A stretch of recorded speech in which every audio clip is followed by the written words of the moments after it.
안녕하세요. 부부상담 방송입니다. 오늘로써 강의가 벌써 30번째 강의가 시작되네요. 지금까지 제가 계속 주장해온 그 강의 핵심이 뭔지 좀 눈치채셨지요? 부부관계는 옳고 그름의 그 관계로 좋아지지 않기 때문에 이 정서적인 어떤 상한 감정을 치유해 주어야 획기적으로, 극적으로 한 90% 이상 좋아진다는 얘기를 계속 드리고 있습니다. 그래서 부부 문제는 상한 감정을 풀어주고 부부 친밀도를 높여주면 부부는 순식간에 빨리 부부 문제가 해결되는 거예요. 이 문제가 사실 간단한 문제 같지만 어린 시절 상처로 인해서 옳고 그름의 생각으로 가득한 사람은, 가득 차 있어요. 머리에 가득 차 있는 사람들은 자기도 모르게 이 투사 현상이 자기도 모르게 무의식적으로 나오기 때문에 이 무의식적으로 나오면서 따지게 돼요. 옳고 그름을 따지기 때문에 이게 머리에서 풀어지기까지는 시간이 좀 걸려요. 머리에서 이제 가슴으로 이제 내려오기까지는 뭐 이거 30cm 밖에 안 되는데도 불구하고 시간이 걸립니다. 부부 상담을 계속 듣다 보면 내려올 거예요. 언젠가는 내려옵니다. 언젠가는 머리에서 풀어지는 그 순간 아하 내가 그래서 그랬구나. 이런 정신 분석학에서는 그것을 아하 체험을 통찰이라고 했지요. 이 통찰의 기적이 이제 부부 갈등을 겪고 있는 모든 부부들에게 속히 일어났으면 좋겠습니다. 그런데 참 다행스럽게도요, 우리나라가 참 복받은 나라예요. 미국은 이미 이 정서적인 치료 방법을 개발한 사람이 핸드릭스 박사가 임하고 부부 상담을 개발했다고 했잖아요. 그래서 우리나라까지 와서 제가 임하고, 사실은 부부 상담이 임하고 부부 상담입니다, 사실은. 그런데 우리나라에도요, 이 분야에 오래전부터 관심을 가지고 연구한 분이 있더라고요. 이 우리나라에서 정서적인 부부 치료를 최초로 주장한 분이 이제 정신과 의사이면서 부부 상담센터를 운영하고 있는 박성덕 선생님이세요. 제가 이분이 처음 EBS 달라졌어요, 부부가 달라졌어요, 그 부부 상담사로 출연하실 때, 그때 이분의 상담을 보면서 제가 이분한테 상담을 사실 도전받고 배우기 시작한 거예요. 저의 은인입니다. 한 번도 배운 적은 없지만 저에게 상담을 사실 가르쳐준 사람이나 마찬가지예요. 근데 이분이요, 과거에 정신의학과 전문의이면서도 자신의 부부 갈등 문제를 해결하지 못하고 고민하다가 부부가 싸우는 진짜 원인이 무엇일까? 미국의 그 핸드릭스 박사처럼 이 부부 문제를 연구하기 시작한 거예요.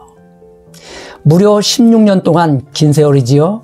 한 2,000쌍을 임상실험해 보니까 진짜 부부가 싸우는 원인이 옳고 그름의 문제가 아니라는 거예요. 이 옳고 그름의 문제가 아니고 정서적인 문제라는 것을 발견한 거예요. 핸드릭스 박사하고 똑같이 발견한 거예요. 그래서 이분이 그동안의 경험을 토대로 책을 썼는데요. 지난 시간에도 제가 한번 소개해드렸죠. 박성덕 원장님이 쓰신 책이, 한번 화면 보실까요? 정서적인 부부 관계 치료라는 책이에요. 정서 중심형의 부부 관계 치료라는 책인데요. 이 책은 전공서적이에요. 제가 보기에도 참 어려운 책입니다. 그러니 일반인들이 보기에는 좀 어려운 책이기 때문에 최근에 정서적인 부부 치료를 받은 분들의 상담 사례를 모아서 책을 한 권 또 쓰셨는데요. 우리 다시 좋아질 수 있을까? 우리 다시 좋아질 수 있을까? 참 책 이름 좋지요? 이 책은 전공서적이 아니라서 부부 치유를 받은 사람들의 그 상담 사례를 모아 쓴 책이라서 쉽고 재미있게 썼기 때문에 우리 관심 있는 분들은 한번 읽어보시기를 바랍니다. 이 책을 쓰신 박성덕 선생님의 아내 되시는 분이 이런 얘기를 했답니다. 주변 사람들이 이제 박성덕 선생님의 아내에게 과거에 그랬대요. 남편이 정신과 전문의라서 참 좋겠어요. 상담도 자상하게 잘 해주실 것 아니에요. 그랬더니 사모님이 겉으로는 좋아하시는 척 하면서도 속으로는 그랬대요. 웃으면서 한번 살아보세요. 또 어떤 때는 아내가 여보 나 힘들어요.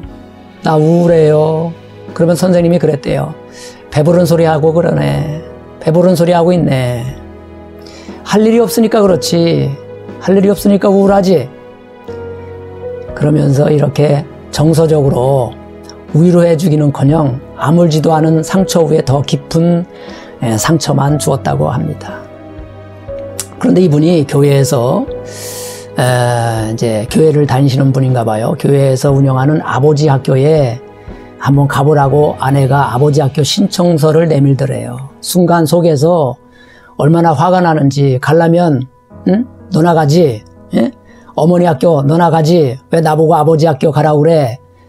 그렇지만 아내가 이번에 당신이 아버지 학교에 갔다 오지 않으면 나는 끝장이다. 끝장내겠다. 이렇게 엄포를 주는 바람에 억지로 갔는데 거기 가서 이분이 야 내가 그동안 잘못 살았구나.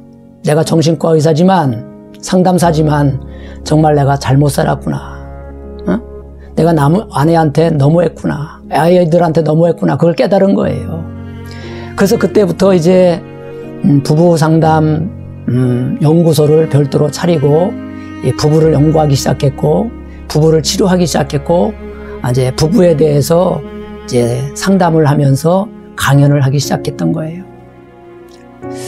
아마 이분보다 우리나라에서 부부 상담에 대해서 전문가는 없을 거라고 생각을 합니다. 그러니까 정신과 전문이고 박사라도 이 부부 문제를 서로 인정해주고 공감해주는 이 정서적인 치료로 접근하지 아니하면 부부 치료는 불가능하다는 결론을 우리에게 가르쳐주고 있는 것입니다. 혹시 이제 시청자분들 중에 옳고 그름의 줄다리기 게임을 계속하고 있는 분들 아직도 있다면 지금까지 해오던 기존 방식을 좀 내려놓으시고요. 정신과 선생님도 내려놓으셨잖아요. 내려놓으시고 이 시대의 새로운 부부치료의 비밀 병기인 정서적인 부부치료법에 여러분 도전해 보시지 않겠습니까? 우리 모두 행복하기 위해서 결혼했지만 신혼의 단꿈은 이미 사라졌습니다. 그러나 우리는 다시 좋아질 수 있습니다. 서로 반영해주고 인정해주고 공감해주는 정서적인 부부 상담법이 있기 때문입니다. 부부 상담 방송을 통해서 정서적인 갈등을 치유와 또 성숙으로 이끌어가는 귀한 가정이 되기를 바라면서 오늘 강의를 마치겠습니다. 구호 한번 외칠까요? 부부가 살아야 가정이 산다. 부부가 살아야 나라가 산다. 우리 부부도 치료받으면 다시 좋아질 수 있다.